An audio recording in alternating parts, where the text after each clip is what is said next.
high assurance code, the native asset standard, and then the fee predictability. Those are the three big things for us as to why we chose Cardano.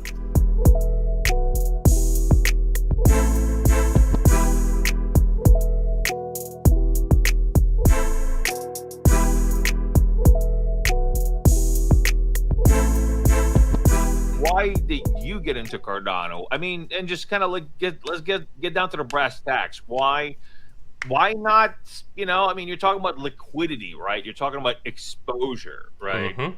So why not? Why not do it in Ethereum? I mean, for whatever it is a humongous ecosystem. I mean, I said That's that true. before. It's a humongous ecosystem. I've been to a bunch of Ethereum conferences. I went to the one in Turkey last year. I mean, you cannot deny the size of this thing that is basically just gargantually, proportionally, exponentially bigger than anything else out there, including us and Cardano. Mm-hmm. So why Cardano? Why come here? Why take the risk?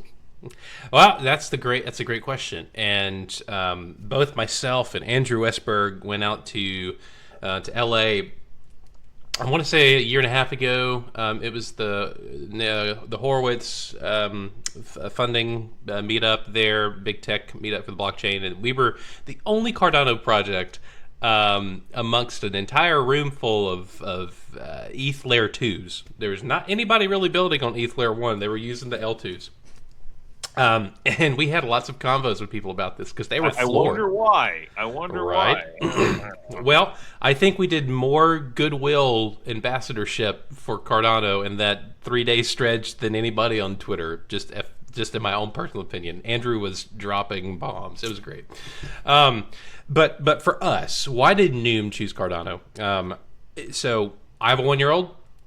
The music industry has been around for a hot minute. ASCAP was formed in 1915, I do believe, as one of the PROs, one of the earliest ones. So we're over 100 years now at this point for a lot of the industry. It needs to have staying power, and so in my opinion, you need to have high assurance code, right? So that's one thing for us. We wanted high assurance code. The other thing is you can't, somebody doesn't need to get hacked. By human error, I mean, because we all know that with ETH, it's a smart contract is the token. The token is a smart contract, and if somebody tinkers with a smart contract, just by the nature of interacting with a token, you could have a wallet drain attack. There is an attack vector there, so we don't need grandma who happens to have something that's she's counting on, and she clicks a button on a token. She goes, "Oops, there it goes."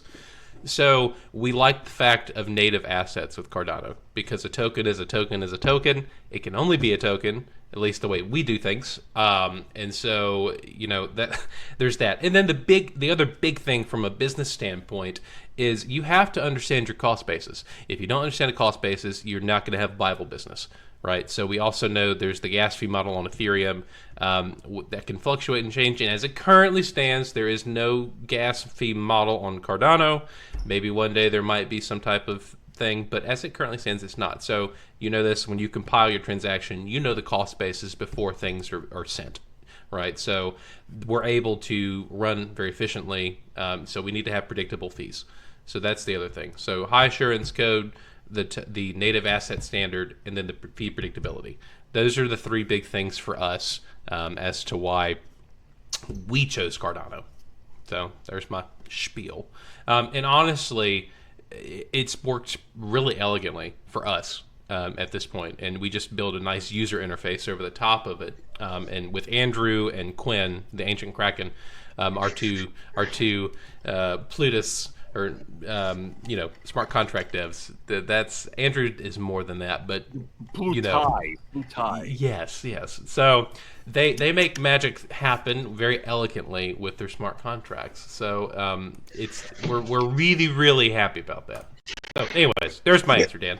I think it's a great answer, right? And I think that's why a lot of projects who build on Cardano, right? The predictability and also the fact that it's a native token, right? And the token's not a smart contract. So I kind of want to take a different angle and ask you a question that if I was an artist, right, why would I pick Project Newm in the blockchain? Like you talked about rights and royalties and fractionalization. Can you maybe explain that a little bit for the artists who may be listening in? There might be like one. I don't, Yeah, no. Yeah, well, so, and you're not wrong. Arguably, we actually have about 4 or 5 different funnels or target groups that we have to target, because we provide not just products and services. We don't provide just services to musicians. We also have the consumer facing side of the equation. But so for an artist, there's a couple of things. One,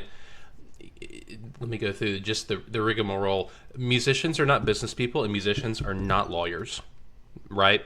And there have been tons of musicians who they literally they can get together with a group of people, and they're like, "Hey, let's create some music. We're doing it. It's great." They put out product. Nobody cares. They're just making music. All of a sudden, money is now being made, and it's in the equation. And well, now people care. Right? And then, oops, they put their cart before the horse, i.e. they created this wonderful thing before figuring out who owns how much of this thing. All the things before it goes out to the public. And that's a lot of the reason why a lot of bands break up. It's over that. Because they don't have their legal stuff set beforehand, because it's not sexy. It costs money. It takes time, and it's not the creative half of the equation. It's the other side of the brain, right? So with us, when you distribute, you have to literally set the percentage ownership of each song before it goes out into the world to be listened to and consumed. Normally, that would potentially take lawyers and fees to create these contracts and whatnot. With us as a musician, when you finish distributing your music, one, you can't put it out there unless everybody has said, "Oh, yep, I own this percentage of it, I own this percentage, and I've signed off. Now it can go out into the world." We put that friction point there on purpose. So when we were discussing the process, we made sure that if you add a collaborator, that's what we call them, if you add a collaborator to your song, that you have to provide an email for them, right? And then it tells the percentage of that collaborator. Well, an email gets sent to that person. They have to then come on, create an account, and say, "Yep, that's correct," and actually give and verify that before it goes, "Yes, we're good." And the more people you add, the more people have to verify and say, "Yes, that is the correct amount." And so at that point, everything gets tokenized and sent to those wallets. So let's say me and 5 other buddies create a piece of music. Well, we distribute it through Newm. We had to answer the question, how much are we going to split it all equally, guys? Cool, great.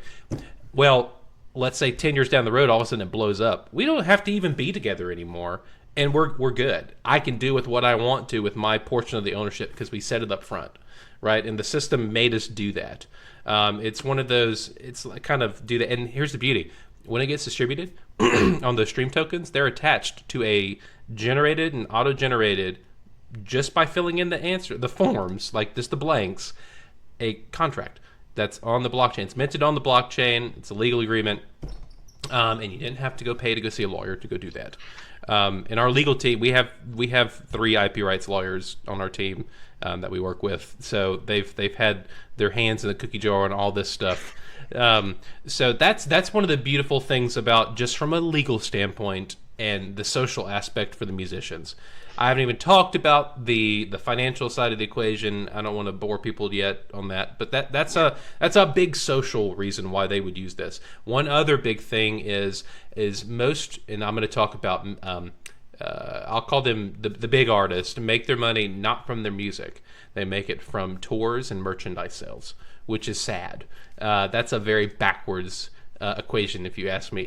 The music industry doesn't make their money off of the music. That seems a little odd, and that needs to change. So how does that need to change? Well, you start giving your fans something of much more value than just a t-shirt from a concert. Instead of just regular merchandise, what if you give them something that makes them also have skin in the game. They have a financial incentive for you or that single to be successful. Well, now they're more than just a fan. That's more than a fan. If I have partial ownership in something and its success, I see some direct correlation with the success of this thing, I'm not just a fan of that. I'm now going to be marketing the heck out of it, going, have you heard this? I love it. I put my skin in the game.